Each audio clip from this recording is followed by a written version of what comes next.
Hello, my name is Stefan Hartman. This is my Baseball's hardware clone for audio signal processing 2.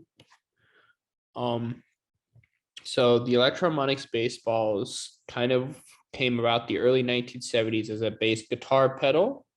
It consists of a twin envelope bar that uses an envelope detector to modulate the cutoff frequency of the two low pass filters. A common low pass filter type you'd want to choose is a Moog LPF.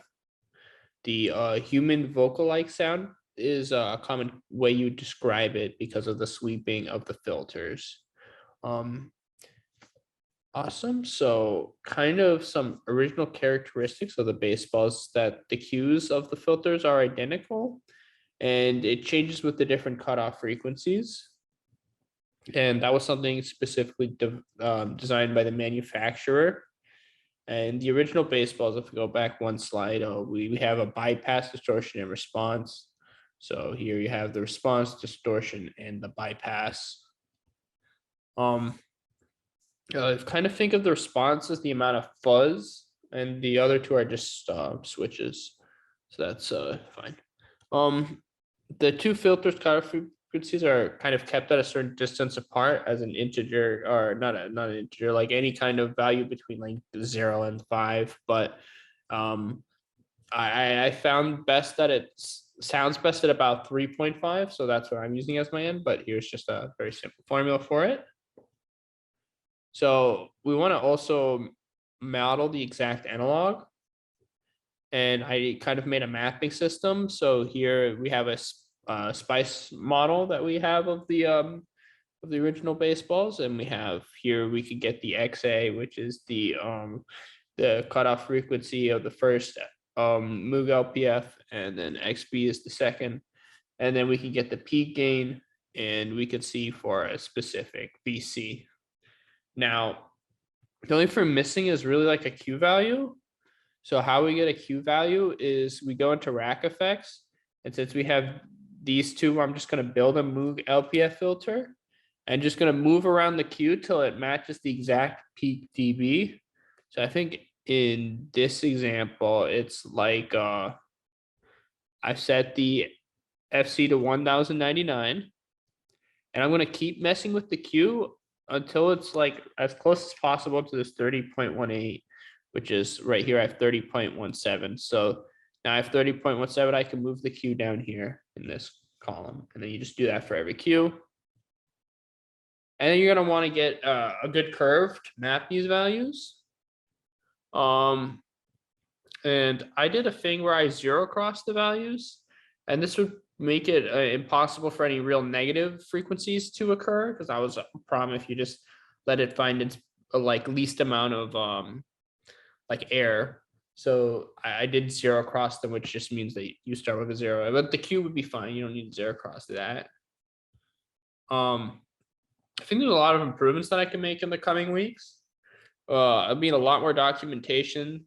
I need a simple and elegant GUI, and possibly have more mapping of a lot of different variables. So I just have like 3 knobs or something like super simple to work with.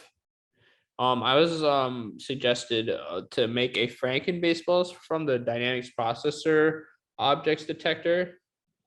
Well, that's something we'll try out. I mean, I just need to really smooth out the envelope follower, and I'd like to test some new filters with it. So this is our block diagram, and we have the input coming in, and it will split off to an envelope detector, which will produce some kind of dB value based on the attack and release, basically in following its envelope, like the attack, sustain, decay, release. But in this case, we're just following the attack and release. And this decibel we convert to sample will be seen if it's above this threshold. And by how much above this threshold, it's going to calculate the FC and also a Q value. And now the FCs and Qs will be sent to the Moog filter. And then it will process on the possibly distorted audio, and then be submitted, and then finally output. So let's get some audio going. The first thing is probably to just play a bypass version of the of some guitar.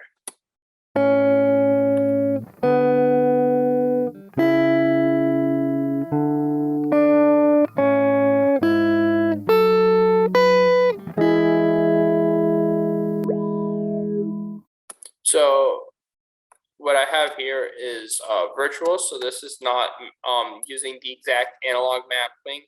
I just doing a unipolar equation. So let's just listen to it.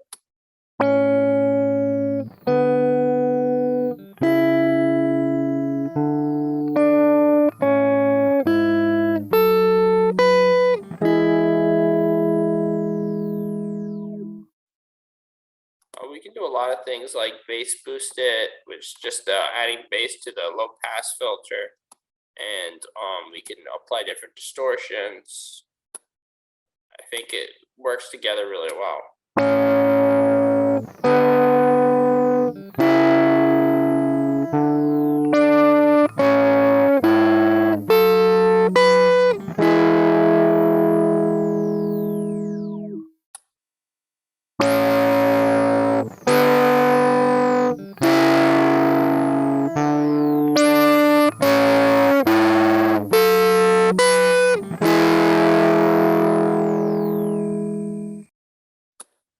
And how about we try the analog? So this is mapping with the exact analog version, and analog values.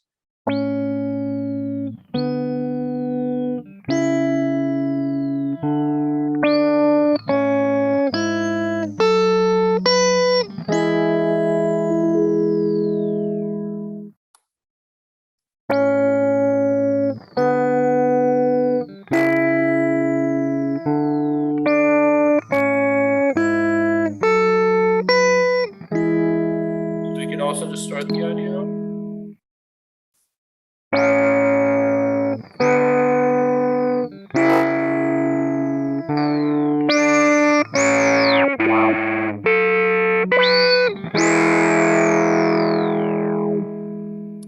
Cool. So we see a lot of the different sweeping of the different filters, which is really awesome. And let's how about play some drums. So here's just a very standard drum loop, and let's bypass it.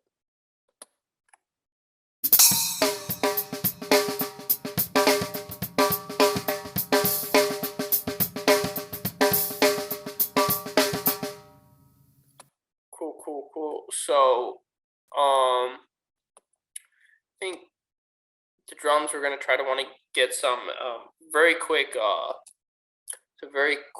kind of transients. So maybe put this a bit down, and we'll do it the virtual modeling first.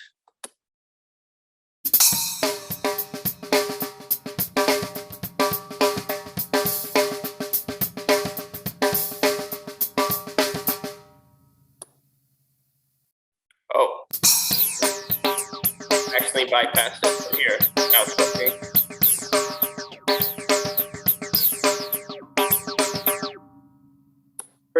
Pretty cool sounds. How about let's start with the analog? Definitely something we can maybe jam to.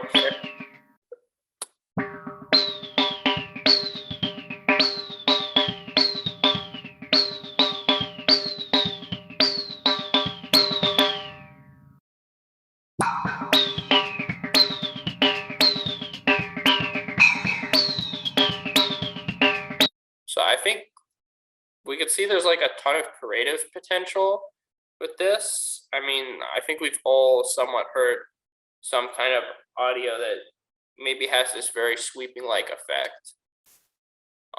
Here's just a bass note, which is interesting to listen to.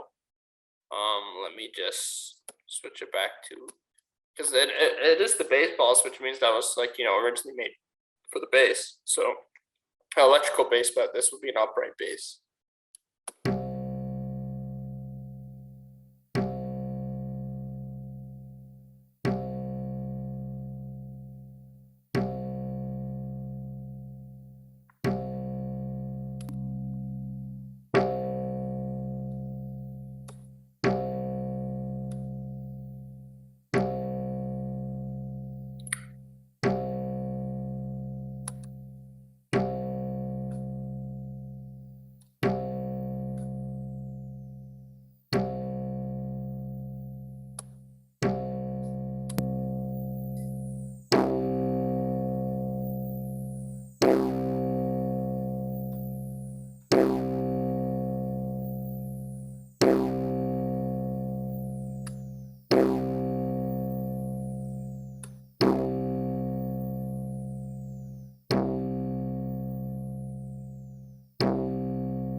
So you kind of have to go pretty extreme to get like even a very minimal effect. I mean, here we have, you hear that. Maybe doing a harder distortion might.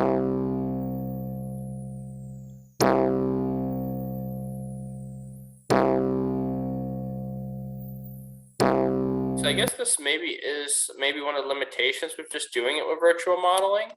I think with the analog, it will be a bit clear.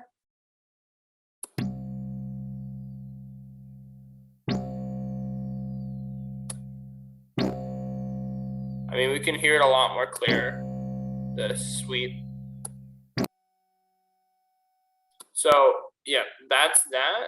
And then I guess maybe what's finally would be interesting is to hear like a maybe trumpet.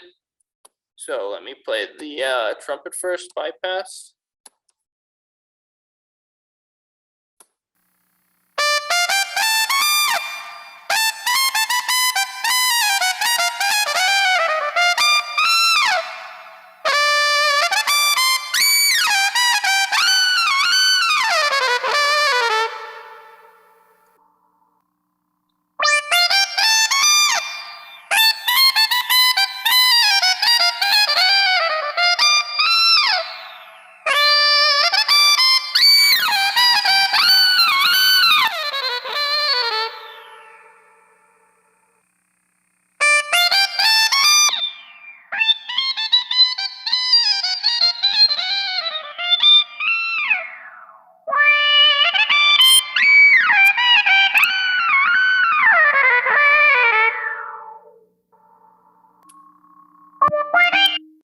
So thank you so much for listening to all of this. I think you can see here some of the positive benefits doing with like a virtual model and like an analog model. And I think overall the analog model makes a bit more sense, but I think we need to do a lot more fine tuning to get it to a more stable position. And when I mean stable, I mean that it's like more consistent among instruments. So that'll be a lot of the next bit of research going in, and I'm looking forward to working on this project more and getting a better version out. Thank you. Bye.